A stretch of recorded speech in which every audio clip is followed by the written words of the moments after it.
लाठी का चोट जो आपके ऊपर लगा है उसका बदला आप वोट से लीजिए। इस निजी क्षेत्रों में भी आरक्षण का प्रावधान किया गया है। तो जब संविधान कहता है तो न्यायपालिका उसको कैसे रोक सकती? हम चाहते हैं कि वैज्ञानिक तरीके से डेटा आए और सबको जो है बराबर का प्रतिनिधित्व। नमस्कार, आप आर्यन खबर देख रहे हैं। मैं हूं परमवीर सिंह।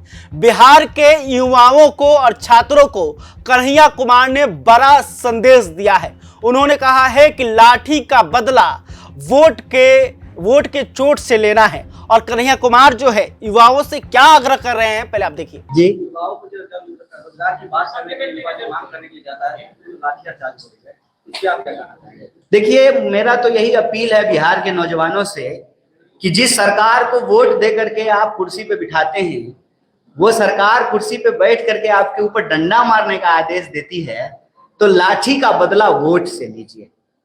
लाठी का चोट जो आपके ऊपर लगा है उसका बदला आप वोट से लीजिए। इसीलिए यहाँ पे हमने स्पष्ट तरीके से हमारे साथी ने कहा कि हम रोजगार मांग रहे हैं, हमको कर्जदार मत बनाइए, और हम आपसे नौकरी मांग रहे हैं तो आप हमको लाठी मत दीजिए, लाठी नहीं नौकरी। इसका कोई जो है अभी कल्मिनेशन डेट फिक्स नहीं है। ये संवाद की यात्रा अभी चलेगी।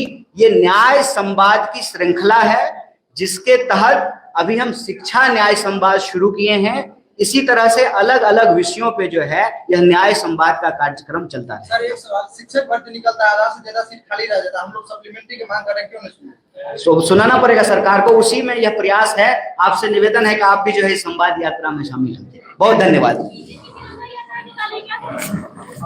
तो आपने देखा कि कन्हैया कुमार ने कहा कि जिस तरह से बिहार सरकार उनके ऊपर लाठियां बरसा रही है उसका बदला जो है वोट से लिया जाएगा। और वोट का चोट जो है नीतीश कुमार और बिहार की एनडीए सरकार को युवा देंगे। इसके अलावे जो बीपीएससी टीआरई 3 के जो अभ्यर्थी हैं, जब उन्होंने कहा कि हमारी मांगों को नहीं पूरा किया जा रहा है, तो उनको भी कन्हैया ने संदेश दिया कि आप जो है बिहार कांग्रेस की तरफ से जो कार्यक्रम किया जा रहा है उसमें जुड़िए और हम लोग इस मांग को काफी तेजी से उठाएंगे। आपको बता दें कि कन्हैया कुमार ने सिर्फ यही नहीं कहा है बल्कि निजी क्षेत्र में आरक्षण लागू करने की भी मांग उन्होंने की है। साथ में जब उनसे पूछा गया कि क्या प्राइवेट क्षेत्र और जो आप सरकारी नौकरियों में आरक्षण बढ़ाने की बात कर रहे हैं, तो क्या फॉरवर्ड जाति के लोगों को भी आरक्षण बढ़ा कर दिया जाएगा।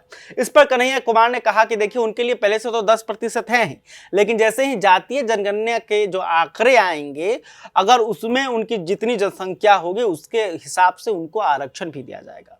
कन्हैया क्या कहे वो देखिए। अभी जो मौजूदा एनडीए की सरकार है उसके कई मंत्रियों ने कहा, ये मैं नहीं बोल रहा हूं, सरकार कह रही है कि कानून बनाने का काम विधायिका का है।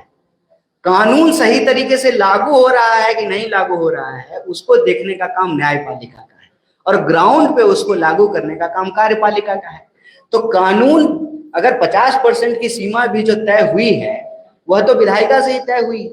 जब आंकड़े आ जाएंगे और आंकड़े यह बता रहे हैं कि जो भागीदारी का सवाल है वो भागीदारी आज भी समाज के अंतिम व्यक्ति तक नहीं पहुंचा है। मैं आपको एक सिंपल उदाहरण देता हूं कि जो नियम बनाए गए हैं हम उससे इतर कोई बात नहीं कर रहे हैं। संविधान संशोधन के तहत जब यूपीए की सरकार थी, आर्टिकल 15(5) में आप निकाल करके देख सकते हैं, मैं अभी ले आता संविधान तो यही खोल के दिखा देता कि 15(5) में यह साफ साफ लिखा हुआ है, निजी क्षेत्रों में भी आरक्षण का प्रावधान किया गया है। तो जब संविधान कहता है तो न्यायपालिका उसको कैसे रोक सकती है? बिल्कुल बिल्कुल बना सकती है, और सरकार बनाएगी। सरकार जैसे जाति जनगणना करने के लिए तैयार हुई है वैसे ही सरकार को कानून भी बनाना पड़ेगा। ये बताइए, आप सभी वर्ग की बात कर रहे हैं, जनरल में भी बहुत सारे लोग जो है वो गरीब है ना, 10% आरक्षण उनके लिए भी है। आप एक बार हम चाहते हैं कि वैज्ञानिक तरीके से डेटा आए और सबको जो है बराबर का प्रतिनिधित्व, उसमें कोई अंतर्विरोध थोड़ी है। देखिए, किसी के लिए न्याय मांगना किसी के लिए अन्याय नहीं है।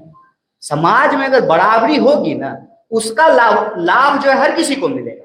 समाज में अगर बराबरी होगी लिंग के आधार पर, तो जो है उसमें हमारी माता जी को भी जो है न्याय मिलेगा और बाकी जो है लोगों को भी न्याय मिलेगा।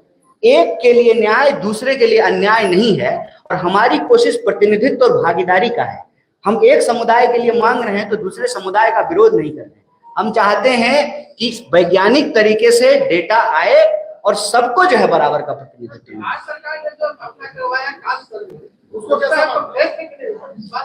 देखिए, जो भी प्रयास हो रहे हैं सबके लिए, सबको जो है हर कदम जो है वो मंजिल की ओर इम्पोर्टेंट है, चाहे वो कदम छोटा हो या बड़ा हो। वैज्ञानिक तरीके से करने का मतलब ये है कि जो तेलंगाना मॉडल है उसमें खास बात ये है कि उसका जब क्वेश्चनायर आप देखेंगे तो उसमें हर तरह का सवाल पूछा गया है कि आपके पास पक्का मकान है कि नहीं है, 2 व्हीलर है कि 4 व्हीलर है, टोटल आमदनी कितनी है। तो वो एक तरीके से डिटेल सोशल और इकोनॉमिक सर्वे है। तभी पता चल पाएगा कि किस समाज के भीतर, कई बार क्या होता है ना कि एक परसेप्शन होता है कि ये समाज में जो है सब अच्छे ही लोग हैं, सब जो है अमीर लोग ही हैं, लेकिन गरीब और पिछड़ा जो है वहां भी हो सकता है। तो हम उसमें सिंपल एक बात कह रहे हैं कि वैज्ञानिक तरीके से, वस्तुनिष्ठ तरीके से, ऑब्जेक्टिव तरीके से उसका सर्वे हो, ताकि कोई भी व्यक्ति जो है वो वंचित ना रह जाए। तो आपने देखा कि तमाम मुद्दों पर तमाम सवालों का जवाब जो है कन्हैया कुमार ने दिया है, और वो पटना एक बार फिर से लौट चुके हैं। खैर, अभी तक आपने हमारे चैनल को सब्सक्राइब नहीं किया, तुरंत कर ले। इस खबर को लेकर आप क्या सोचते हैं कमेंट करके बताइएगा। वीडियो फेसबुक पे देख रहे हैं तो हमारे पेज को भी लाइक कर ले। बहुत बहुत धन्यवाद।